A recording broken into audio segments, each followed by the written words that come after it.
Unajua mpaka kitu gani ambacho kinasababisha mtu atoke kwenye ndoa? Kwa sababu ya kuzauliana. Kuna mtu ambaye anapenda kuzauliana? Hapana. Bwana Yesu asifiwe. Haleluya.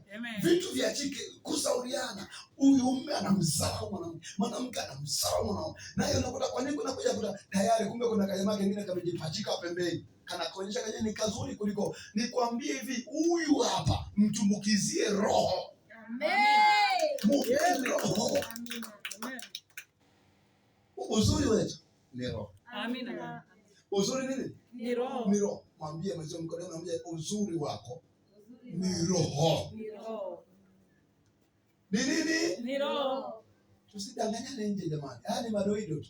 Kuna weusi na wembamba na wafupi na weusi na weupe na wa kijivu na wekundu na wa katikati na wa maji ya kunde.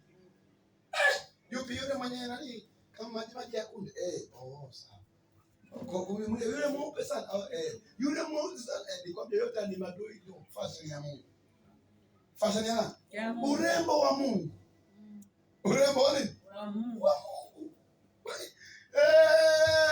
Kwetu sisi hivyo vyote havina faida kwetu. Chenye faida ni roho. Amen. Nimekupa jibu. Jamani, nimekupa jibu la swali lako. Nimesema ombea nini? Roho. Roho.